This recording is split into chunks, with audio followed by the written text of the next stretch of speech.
You alright, Jimmy? Ready to record? I don't know. I feel very good. You know, I had the best day, and this thing with you and me is just so fulfilling and so... Good old times without the Buddymeister. Those were the days. How did I end up with this guy? Wonderful that I'm really glad that we get along so well, and I hope we'll do so in the future. Buddy, I think we need to talk.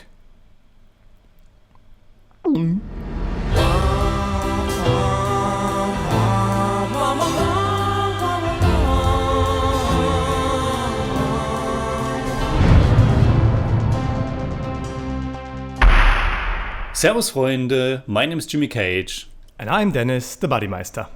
And today's movie was once again directly picked for us by one of our awesome Masala Meister tier supporters. And for a change, it isn't an Indian movie, which is of course also possible. You can pick whatever you like. Vijay Akineni has chosen the 2021 Norwegian film Verdens verste menneske, or The Worst Person in the World. The Worst Person in the World is a romantic comedy drama that was directed and co-written by Joachim. It was nominated for 2 Academy Awards, Best International Film as well as Best Original Screenplay for Eskil Vogt and Joachim. The movie chronicles 4 years in the life of Julia, played by Renate Reinsve, a young woman who navigates the troubled waters of her love life and struggles to find her career path, leading her to take a realistic look at who she really is. Trier chose to tell this story in 12 chapters, a prologue and an epilogue, and he announces it just like that at the beginning of the film. Additionally, every chapter bears a title that pretty much explains what we're about to see, which is very appealing and exciting. It's nothing new, but yeah, I agree. This structure establishes a certain dynamic that keeps the viewer interested. For me, it was actually the second time that I have watched this movie. I have seen it at last year's Vienna International Film Festival, and I loved it. I thought about making a review, but it honestly touched me so deeply and I could relate so much to the things happening in it that it felt a bit too close to my heart at the time and too painful to go through the process of reviewing it. And I can totally understand that. This is such a terrific film because it's so close to life and able to really capture the complexity, ambiguity and difficulty of what it means to live and to love. It's honest, it's intimate and, well, just so realistic. It portrays real human beings, and human beings are messed up. Things aren't easy, there are no simple solutions. And even if there are certain actions that are wrong, like cheating on your boy or girlfriend, it's still not that easy. Life's not black and white, and I love that this movie is not giving you an answer to the question of what is wrong or right, or give you some kind of manual of what to do with life, with your life. But, and that's what's so fascinating, it also kind of gives you an answer in the end. People just have to figure out what that answer is for themselves. The movie is titled The Worst Person in the World, and one can assume that it's referring to our protagonist Julia. But the movie does anything but judging her for her actions. It understands her and her inner and outer conflicts. Yeah, we experience a very specific closeness to these characters. Not only Julia, but also Axel, played by Anders Danielsen Lie, and Eivind, played by Herbert Nodrum.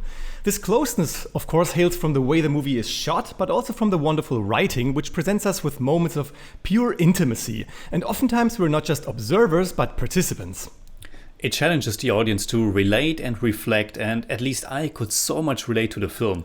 And like you said, a movie doesn't only function through the ability to relate to the central character, but to several characters and the themes and situations they are in. The triangle of Julia, Axel and Eivind is so simple and yet so rich. There's so much there to identify with or contemplate about. And all the actors are absolutely fantastic. I've actually seen Anders Danielsen Lie and Renate Reinsve in Oslo August 31st, the second movie in Joachim Trier's Oslo trilogy, and I'd recommend everybody to watch that movie too. I loved how different both men in Julia's life are, but more so that the movie doesn't really depict them as rivals.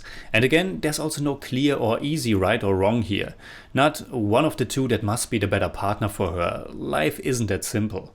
The movie is able to capture the feeling of being at that age in today's society, the challenge to find your way in life, make difficult decisions, to fail and go on, to reinvent yourself, or just to be messed up, and that's okay too.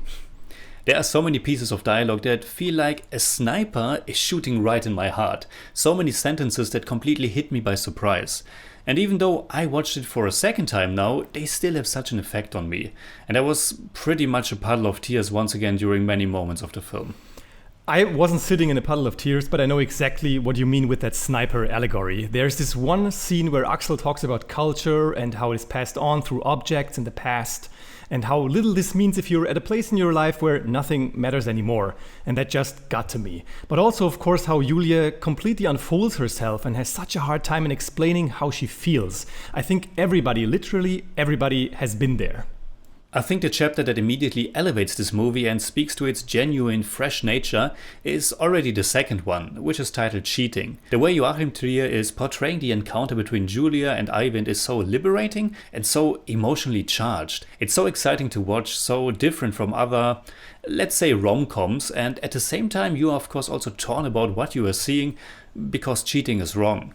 The film has a fantastic and natural flow, wonderfully capturing the erratic nature of our protagonist. Some chapters are deeper and more meaningful, some are just very short and fun. But all of them add something to the whole thing. It feels so coherent. At the beginning it reminded me of some of Woody Allen's best movies like Annie Hall. But it's also reminiscent of Sofia Coppola's work.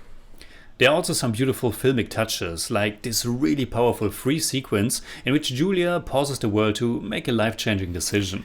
That one reminded me of Tim Burton's Big Fish and the scene where Ewan McGregor is walking through the popcorn in the circus. But let me clarify that The Worst Person in the World is very much its own film. Joachim Trier is such an elaborate and talented filmmaker who very obviously loves what he's doing. Another great and cinematic sequence is Julia's trip after she has eaten the magic mushrooms. It's funny but also pretty scary.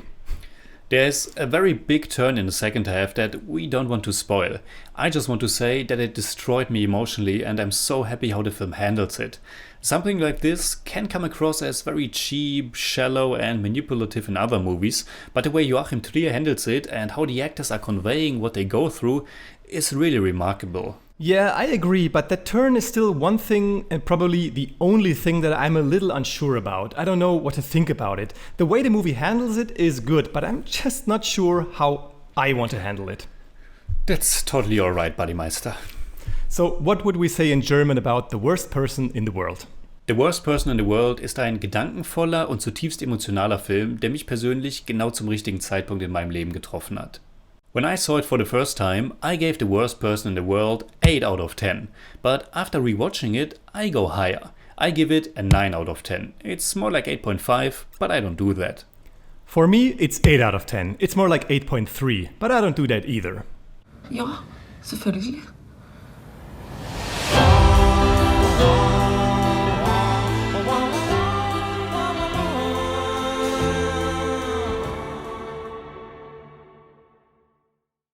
Did you know that a 2013 study from Siemens found that 73% of people feel that their current partner isn't their true love? Wow, that's interesting. So, what are your thoughts about The Worst Person in the World? Leave a comment. You can hit me up on Twitter, Instagram, Letterboxd and also on Patreon, simply at TheJimmyCage. And you can hit me up on Twitter at the Buddymeister. And as always, if you enjoyed this episode, please give us a thumbs up, share, subscribe, whatever you like. And make sure you hit that bell for all we have to tell.